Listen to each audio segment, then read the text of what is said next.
नमस्कार। मैं फिर से हाजिर हूँ एक नए मुद्दे के साथ इंडिपेंडेंट इंडिया पर। जैसा कि आपको पता है कि उत्तर प्रदेश के विधानसभा चुनाव नज़दीक हैं। लगातार प्रधानमंत्री हों या मुख्यमंत्री योगी आदित्यनाथ लगातार उत्तर प्रदेश में रैलियां कर रहे हैं।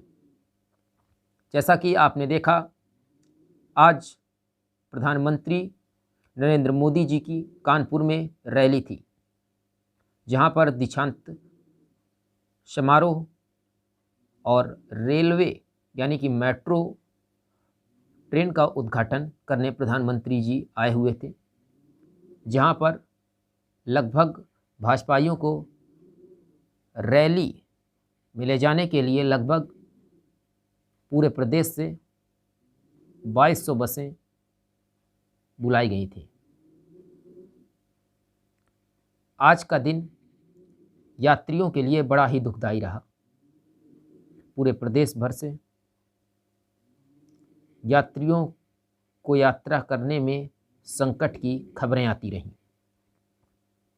लगातार किसी न किसी जनपद से यात्रियों को लेकर कोई ना कोई खबर आती रही। हमने गहनता के साथ देखा, फील्ड में गए तो पता चला कि उत्तर प्रदेश डिपो प्रधानमंत्री की रैली में लगा दी गई। स्कूल की बसें भी प्रधानमंत्री की रैली में लगा दी गई। कानपुर नगर के स्कूल कॉलेज बंद कर दिए गए। तो ये कहाँ का न्याय है, बताइए। प्रधानमंत्री जी की रैली में स्कूल बंद किए जा रहे हैं।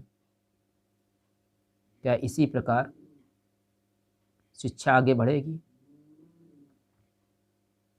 यात्री लगातार परेशान रहे। मैंने ये भी देखा कि हर गांव में एक नहीं तो दो दो तीन तीन किसी किसी गांव में डिपो खड़ी थी, और जबकि उन डिपो पर एक भी किन्हीं किन्हीं गाड़ियों में एक एक यात्री भी नहीं बैठा था। यानी कि यात्री ना कहा जाए तो भाजपाई। सारी गाड़ियां, सारी नहीं कही जाएंगी, मतलब कुछ गाड़ियां खाली गई। यहाँ तक कि मेरे अपने खुद गांव में 2 गाड़ियां थी डिपो। मैंने शाम को देखा 2 डिपो थी। सुबह उन डिपो में केवल 4 से 5 आदमी गए, गाड़ियां खाली गई। स्कूल कॉलेज भी बंद किए गए, प्राइवेट बसें भी लगा दी गई। ऐसा क्यों? जबकि प्रधानमंत्री जी की कहीं भी रैली हो या कि चुनावी रैली है, कहीं भी स्कूल कॉलेज बंद नहीं होने चाहिए। जनता को समस्या नहीं होनी चाहिए। सबसे बड़ा सवाल इस बात को है कि स्कूल कॉलेज भी बंद किए गए। आखिर ऐसा क्यों? ये एक सोचने का विषय है,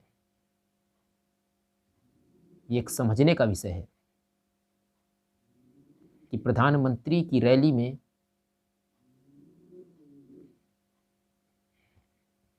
आने पर कितना पैसा खर्च किया गया। प्राइवेट सेक्टर की बसें, स्कूल सेक्टर की बसें,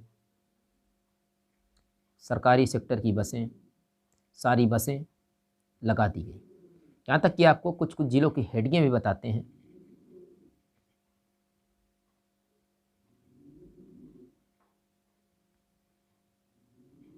जहाँ पर यात्री परेशान रहे।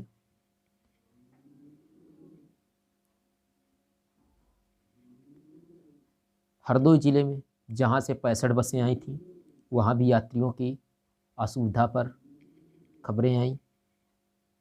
शाहजहाँपुर से खबरें आईं, फतेहपुर जनपद से खबरें आईं, गोरखपुर से खबरें आईं, बलिया से खबरें आईं, बांदा से खबरें आईं, कानपुर देहात से खबरें आईं, कानपुर नगर से खबरें आईं। हमीरपुर से खबरें आईं जहाँ पर यात्री परेशान रहे केवल एक रैली को लेकर। स्कूल कॉलेज तो बंद थे। कुशीनगर से भी खबर आई। पूरे प्रदेश के अधिकतर जनपदों से खबरें आईं। तो इसका कारण क्या है? ये एक सोचने का विषय है। ये आप लोग गहनता के साथ सोचिएगा और हमारे ईमेल आईडी पर अपना जवाब दीजिएगा या फिर कमेंट कीजिएगा और इसको ज़रूर एक बार सोचिएगा। इसी के साथ मैं अपनी वाणी को विराम दे रहा हूँ और फिर अगले मुद्दे के साथ लाइव आऊँगा। बीच में नहीं आ सका, तबीयत खराब होने की वजह से घर पर ही आराम करना पड़ा और आज फिर भी मैं घर से ही लाइव हूँ। तो इसी के साथ नमस्कार।